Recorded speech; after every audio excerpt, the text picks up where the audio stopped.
Some killers don't just take lives. They leave behind a legacy of terror that haunts the world for generations. Their crimes are so brutal, so disturbing, that they become legends of horror. But what drives a person to commit such evil? Is it madness, a thirst for power, or something far more sinister? In this video, we're diving into the terrifying stories of three of the most infamous serial killers in history. From a shadowy figure who stalked the streets of London to a charming predator who hid his monstrous nature behind a smile. These are the minds of true evil. Viewer discretion is advised. Let's start with one of the most infamous unsolved cases of all time, Jack the Ripper. In 1888, the Whitechapel district of London was gripped with terror as a mysterious killer preyed upon women in the dead of night. The murderer became known as Jack the Ripper, a name that still sends chills down spines more than a century later. What made the Ripper so terrifying was not just the murders themselves, but the brutal way in which they were committed. His victims, all women, were found with their throats slashed and their bodies mutilated beyond recognition. Some were missing organs, leading many to believe the killer had medical knowledge. The police received taunting letters, some signed from hell, mocking their inability to catch him. Despite countless theories and suspects over the years, Jack the Ripper was never identified. To this day, his true identity remains one of history's greatest mysteries. Was he a doctor, a butcher, or someone completely unsuspected? No one knows for sure. Now, unlike Jack the Ripper, our next killer didn't hide in the shadows. He used his charm as a weapon. Ted Bundy was handsome, intelligent, and charismatic, but behind that smile was a monster. In the 1970s, he preyed on young women across multiple states, often pretending to need help or posing as an authority figure to lure them into his trap.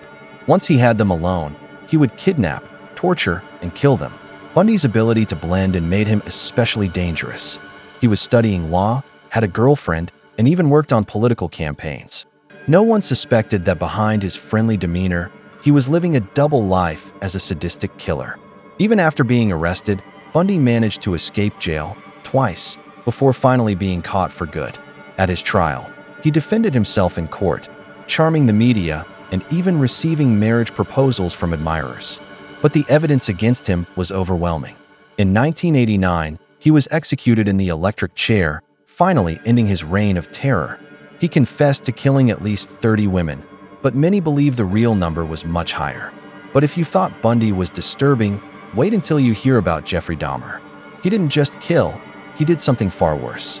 Between 1978 and 1991, Dahmer murdered 17 men and boys, but his crimes didn't stop at murder.